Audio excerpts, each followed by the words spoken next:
Guess what? Chicken butt. Speaking of unauthorized comedic intrusions, I have found something conspiratorial and questionably worthy of a video. A shockingly random, mysterious, uninvestigated thread in the most obscure corner of the most random transitional scene in a kids' animated film sequel almost 2 decades old.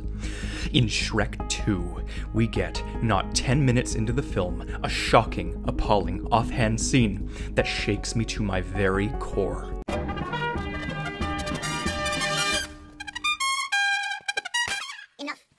Absolutely despicable.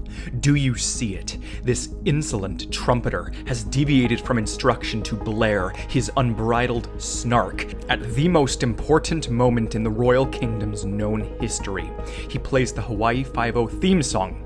I would start going nuts about how it exists at this time in history, but we know full well that the Shrek films have a convergent timeline with TV shows similar to Cops in it, so this is typical. It's the study of Shrek, I've done it thoroughly. No, what gets me is that this is a very important moment which he has chosen to interrupt with cringe for no other reason than to further his personal ego. Shrek's unlikely to have seen Far Far Away's version of Hawaii Five-0 out in his swamp. How dare a class clown buffoon attempt this? The dude who is giving the announcement, he is the Herald, I think you pronounce it as they call it, spelt like this, not like our King Harold. Anyways, he gives us information about this fool who has intruded the most integral moment in Fiona's adult life. He scolds him and says, "Enough, Reggie." And with that, we begin our journey into this untapped, unprecedented gold mine. Why did he choose to interrupt this important moment? What does this imply about him? And is he more than just a petty joker? Don't click off this video. Reggie will find you.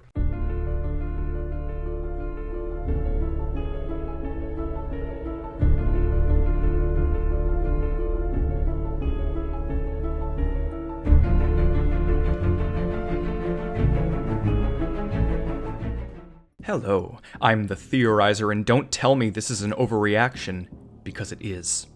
Best I understand it, Reginald here is a reference to a character from a 1937 movie called A Damsel in Distress, but that doesn't really help us, and interestingly enough, that's the only tidbit of trivia on the entirety of the internet regarding Reggie. A blank slate. Perfection. As far as we get to know him in this scene, he is a far, far away inhabitant who plays for the Royal Messenger. Brown hair, brown eyes, medium build, middle age. I went frame by frame to identify the handedness in which he plays his instrument, only to learn that typically this thing is held in a certain way regardless. Clever. DreamWorks even sacrificed symmetry to keep the handedness the same on either side. In terms of personality, he is a Chad. A jock. Or rather, he is a Chad on the inside and a geek on the outside. This is crucial. Please believe me and do not forget it. The musicians of Far Far Away are fairly interesting characters, and we do get a little bit of background info on them when we see the high school in Shrek the Third. Here we see the youth of Far Far Away and beyond, and how they are raised and taught. It's likely Reggie went to school here, given it being the only significant place we see a school band in full fashion in these movies. It makes sense too. I mean, I do believe a good chunk of Far Far Away goes here. I believe that he went here and left a clear Reggie-shaped impact in the school. But then I rewatched a scene and a realization hit me like a ton of bricks. He did absolutely go here, and he did influence the school. This pushes my upcoming theory into being slightly more likely because get this. When Shrek goes to the assembly, the band in the background does the exact same thing Reggie does. Shrek comes in and they deviate from their course to play an instrumental rendition of a meme. In this case, All Star.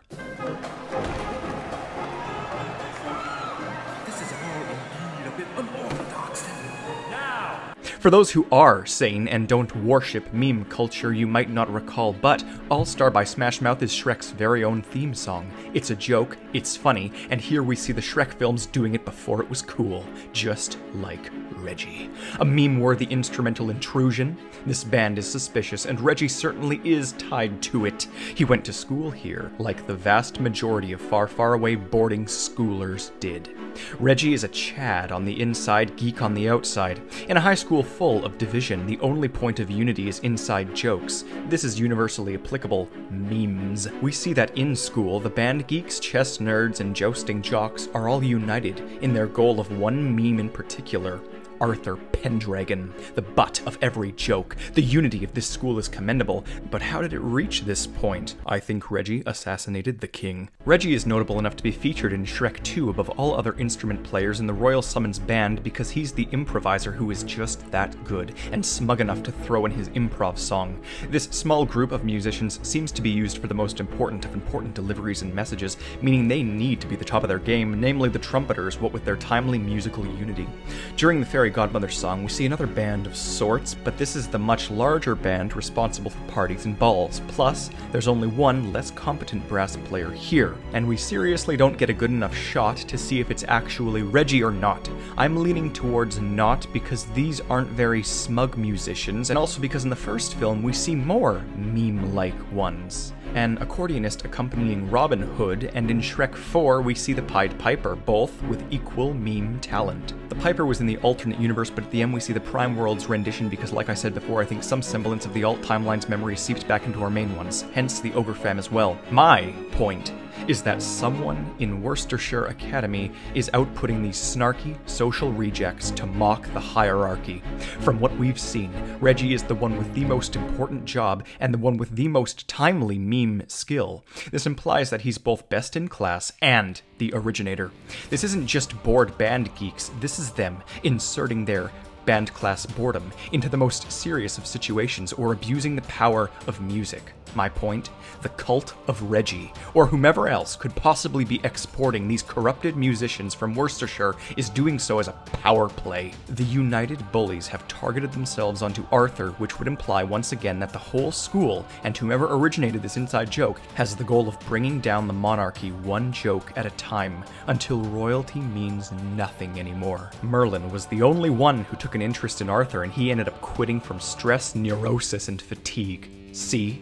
Absolute correlation. At first I thought maybe Merlin created this meme as a failed experiment. I mean, he does hilariously hijack a piano during the climax, and it would explain his regrettable stress. But then I thought, no, because Reggie. So Reggie, or whomever, pushed this school to mock royalty in the form of extant music, physical bullying, and mental abuse, clearly has had a bad experience with royalty themselves. Sounds a hell of a lot like my theory tetralogy on the Fairy Godmother.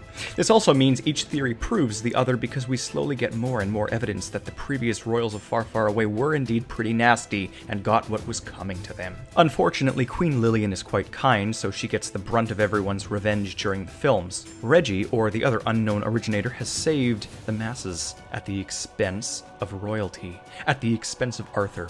I feel as if in some way Arthur's dad wanted to get back at the family he didn't belong to, so he staged all of this somehow, but Reggie is not Arthur's dad. Remember, Arthur's dad is blonde. Perhaps this is the revenge of some sort of joker or a jester, doing it the only way they know how to, memes. But Lillian's maturity likely eliminated the need for such entertainment. Again, there are signs that the previous royals, though, they were nasty. I do want to highlight that by all of these actions, Harold the Frog was killed so Arthur could become king. Who did this? There's a lot here I could spin, but the answer is really quite simple. Harold died from being an extremely old frog after the Fairy Godmother's magic vanished from him. Merlin's magic is also sort of bizarre. I think he might be a Rumpelstiltskin-esque witch as well. Anyways, Reggie did not assassinate the king, but I do believe he did unwittingly in being one of the many pawns in the game of the Fairy Godmother's plan to bring down Far, Far Away. Reggie himself has an instrumental cult of meme lords who abuse royalty whenever they can in the slightest of ways that they can from the second they hit this high school. The Fairy Godmother uses memes to her advantage. The reason that Arthur was treated so brutally is because he was royalty. Was it worth it? Well, he will only perpetuate the cycle because his last words to Worcestershire were mocking and condescending about how he's finally become king. A vicious cycle that humbles royalty only drives the commoners up the wall.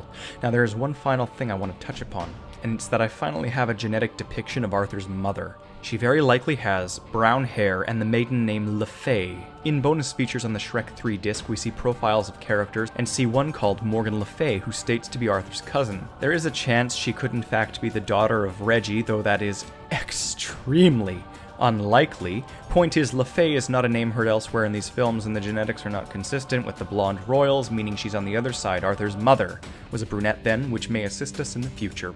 There's lots of shifty stuff overall. I do wonder how Reggie and friends got out of the swamp and back to Far, Far Away so quickly, or how they even got there. At the end, it sort of looks like they just dive into the swamp. They don't have any transportation, so there you have it. Reggie is either the leader of, or a high-ranking member of, a meme cult that uses musical comedy to take down monarchies. What a conspiracy. What bullshit.